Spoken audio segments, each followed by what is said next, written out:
Hello guys, good afternoon. Guys, welcome to my channel. Guys, ngayon magluluto na ako ng merienda. Ayan, tapos na akong nananghalian. Ngayon magluluto naman ako ng merienda. Bali, ito yan guys.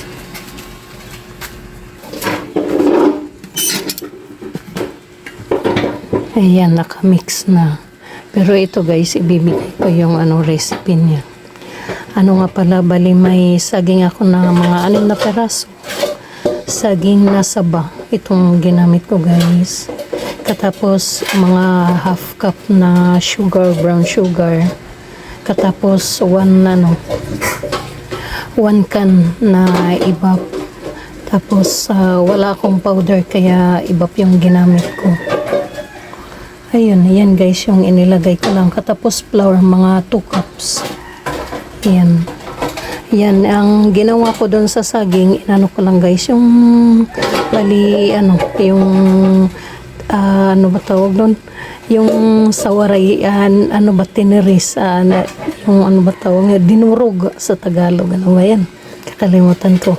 Dinurog ko lang yung mga, 6 na saging yun, o 5 na saba. Ayan, yan ang gagawin kong merienda ngayon guys.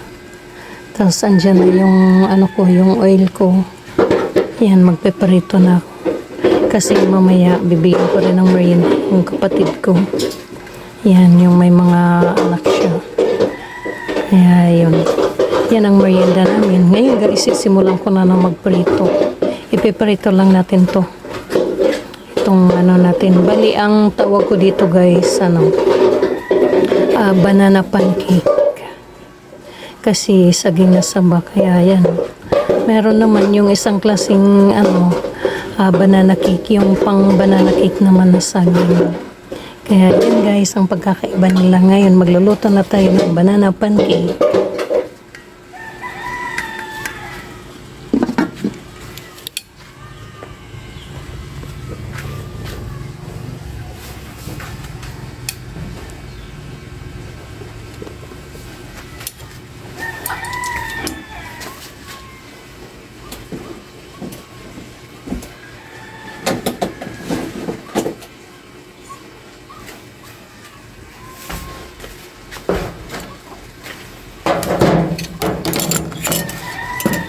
Sindihan naman natin ang ating kalan.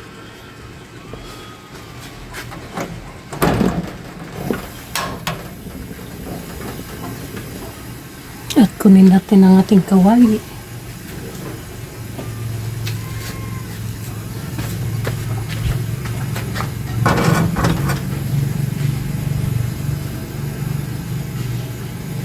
Tapos maglagay na tayo ng oil.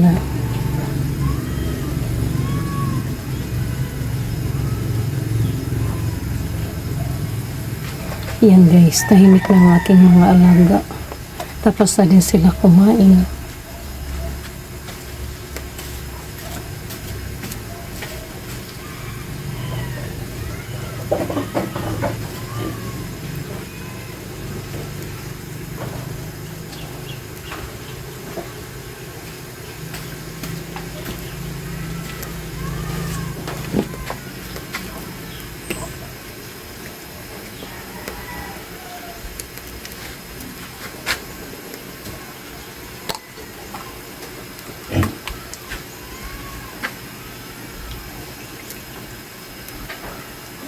Yan, maglagay tayo ng tama lang na mantika.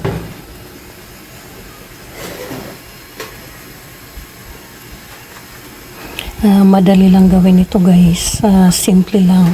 Pwede ding gamitin pang kabuhayan.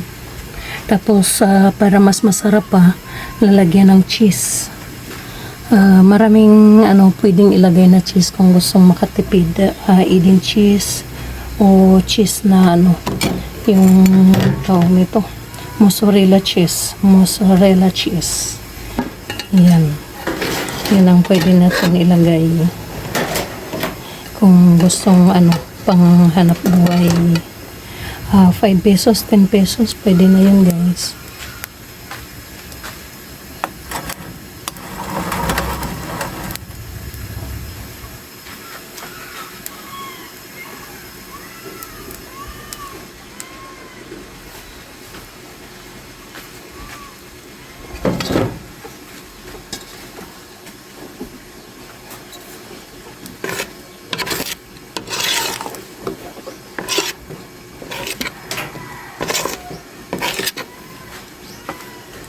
Ayan guys, maglalagay na tayo. Magandang tanghali nga pala guys sa inyong lahat. Ha. Salamat sa suporta. At saka ano nga pala, shout out sa aking mga viewers din na kapwa ko rin nagbablog at saka yung nagpa-farming din. Ayun, Luzon, Visayas, Mindanao pero naka-base sila sa sa Mindanao guys. Yung shout out. Sa susunod kukunin ko yung pangalan mo para may shout out kita. Lahat ng mga nagko-comment na mga nai-subscribe ko rin. Ayun guys. Yan, God bless, tuloy lang tayo sa ating sa ating journey sa pagbablog. Ayan, salamat guys. Yan, simulan na natin. Mainit na yung mantika.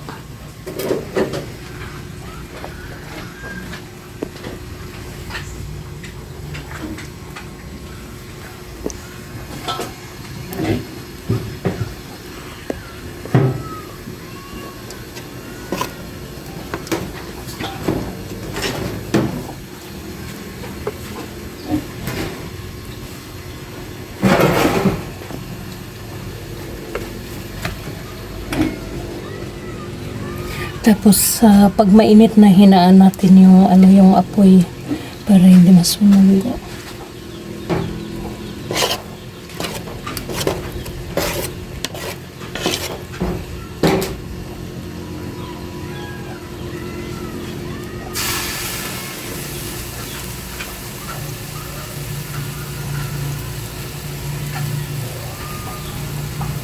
Yan, maglagay tayo ng dalawa.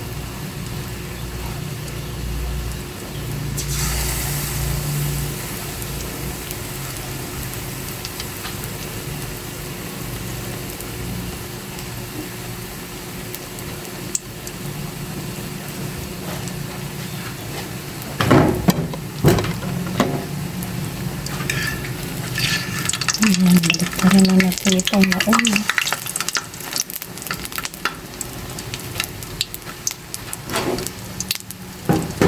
Ayan, ganyan lang guys ka-simple itong merienda natin. Itong banana pancake.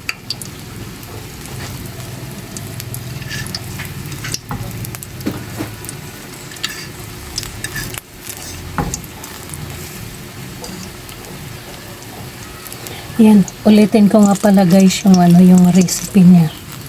Yan, depende ito sa saging kung ilan yung gusto nyong ilagay. Wag lang yung sobra-sobra. Ito nilagay ko mga 5 peraso yata lang ito. Ayan, na dinurog ko. Katapos mga kalahating cup na asukal.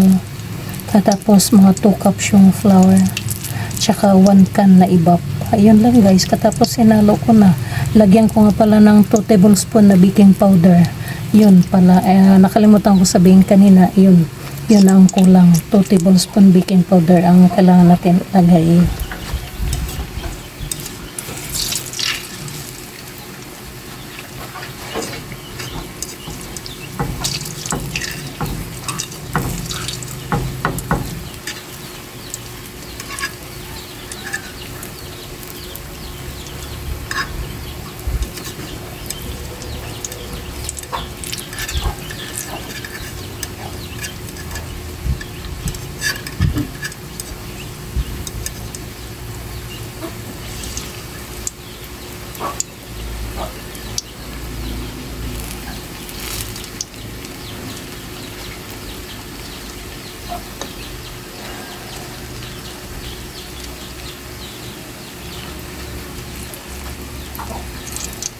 Ayan, good afternoon guys. Good afternoon sa inyong lahat.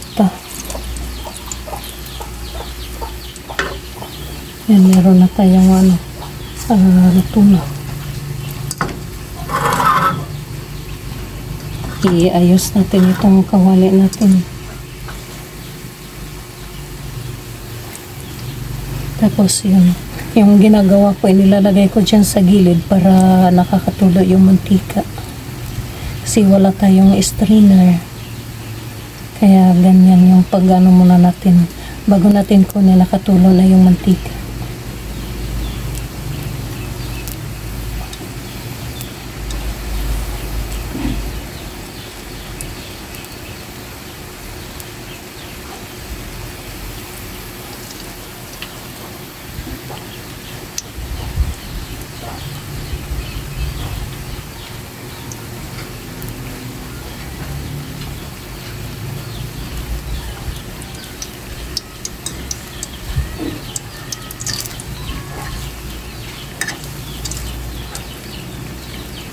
hindi pa pala guys. Ano pa?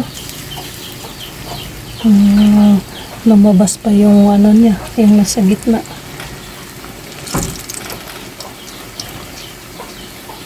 Hinaan pa natin yung apoy niya. Para yan.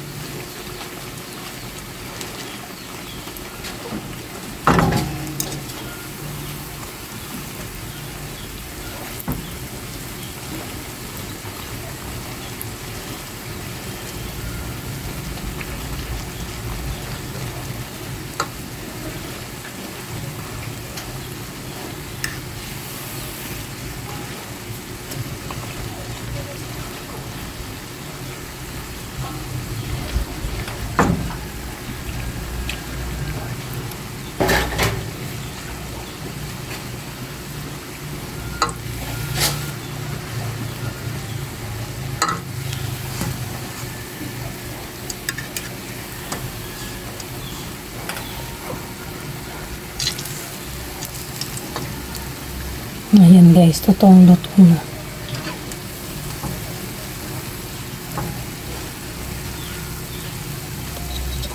Tapos magsasalang ulit tayo para hindi sayang yung ano natin, yung apoy.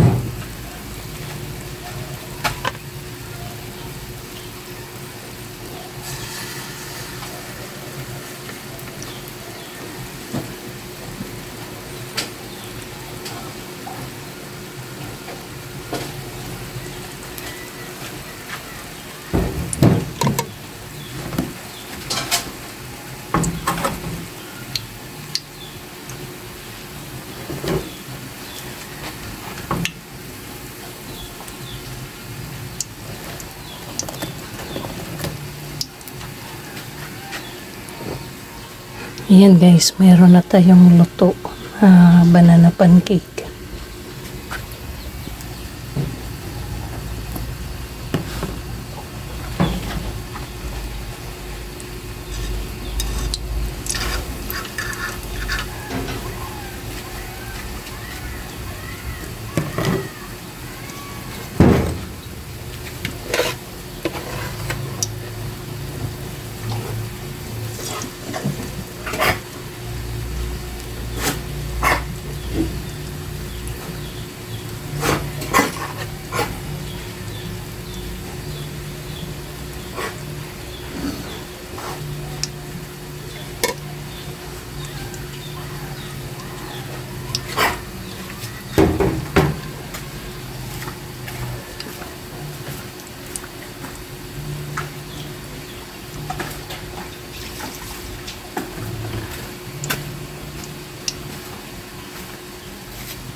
Yan, baliktarin natin.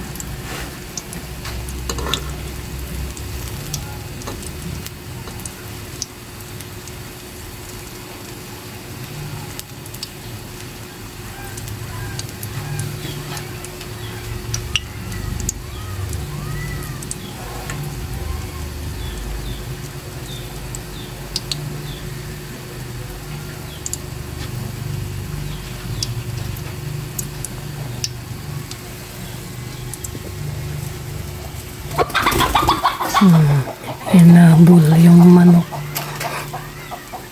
Meron akong kasama dito guys na dalawang aso. Aso ng kapitbahay ko, dito sila nagbabantay sa akin.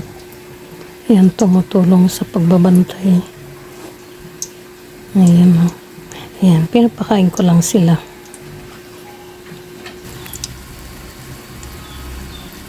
Ayan guys, bali pang-apat na ito na ano, na niluluto ko.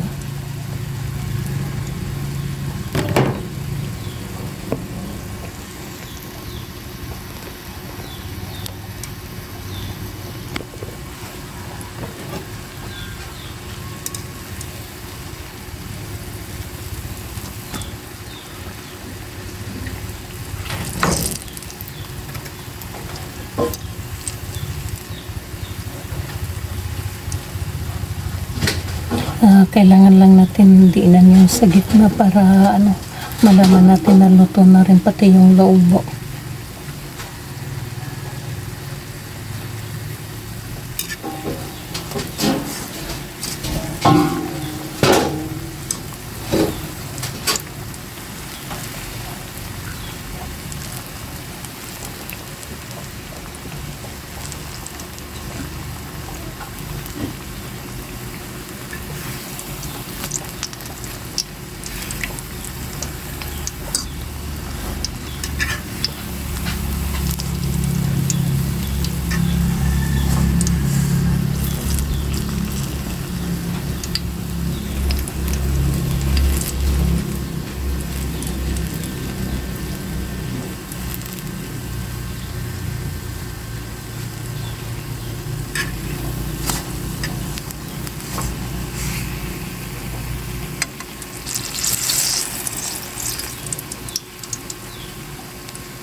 Ano nga pala guys, madalas pala ito na ginagawa kong merienda dito kasi maraming saging dito sa probinsya namin, kaya yan, tsaka mura lang guys yung kilo.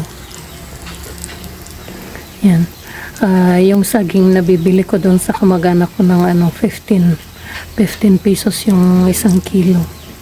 Ngayon dito naman sa kapatid ko 25 ba. Pero ito, binigay lang ito sa akin na saging na ginagawa kong merienda ngayon. Yan, binigay ng aking kapitbahay. Ito yun. Yan, na kapitbahay ko. Nag-ano siya ng saging doon sa likod niya na may hinog na. Yun, kinuha niya. Binigyan niya ako ng isang piling. Hinog na rin yun na binigay niya sa akin. Kaya ang ginawa ko ito, ginagawang merienda. Mga siguro 3 times ko na ito na ginagawa. Na isang piling na binigay niya sa akin na saging. Kaya malaking bagay guys, nakakatipid. Kasi meron naman akong naka-stock na flour at saka sugar at saka gatas. Kaya yun, nakakagawa ko ng merienda. Doon sa amin, bumibili pa ako ng flour din, gagawa din ako kasi madalas minsan may saging din sa bahay, yan gumagawa ako, pero madalas yun nilalaga. Ayan. Yan, maglagay na ulit tayo.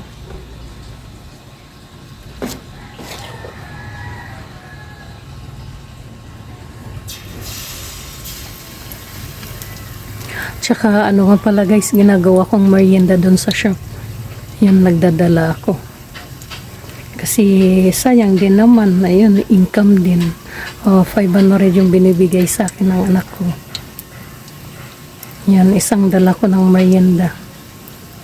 Ngayon, bali, yung nagdadala doon, yung ko, yung kapatid, siya din yung nagbibenta ng ulam pati merienda, kaya ayun, nasa kanya muna kasi andi dito ako eh. Pag nandun ako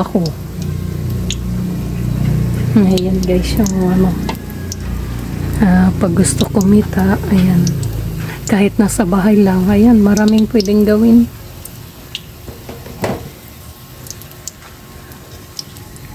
Yung ano nga minsan guys, nakita ko gumawa ng cake yung anak ko, tsaka cake yun guys na ano, yung medyo may kahirapan, pero siguro pinapanood niya ako at tsaka sa YouTube din nakagawa siya. Ano yun yung ano, cheesecake yung ginawa niya, ayun, nagawa din niya. Bali 15 years old pa lang yun na anak ko, pero yun talaga masipag. Kung ano pag gumagawa ko, sumasabay siya, nagagawa-gawa din siya ng cake. Tika muna guys, balik rin natin ito.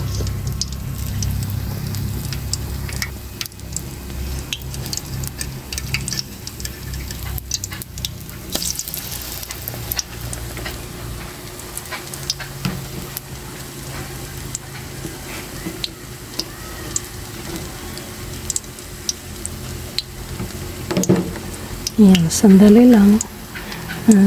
May merienda na. Pag doon ako sa Baguio, yan, 500 pesos naman yan. Yung ginagawa ko. Kasi doon, nagsishare kami sa, ano, sa kumpare namin, sa katabi namin, kasama sa merienda. Kakapi din sila. Kaya yun, sinisharean namin ng ano, merienda din.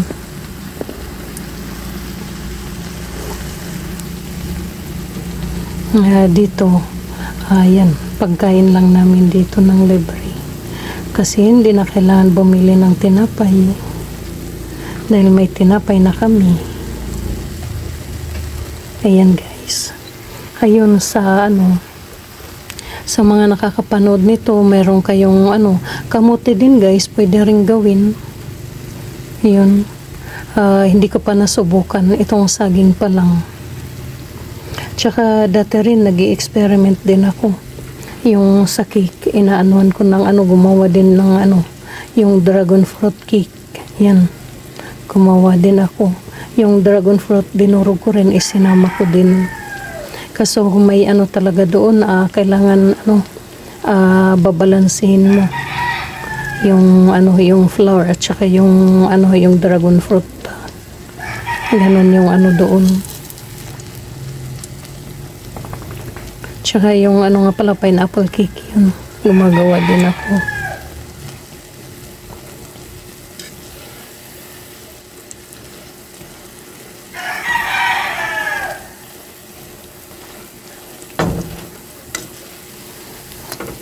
Siguro guys, pag ano, may oven ako dito, yan, susubukan ko gumawa ng ano, tinapay.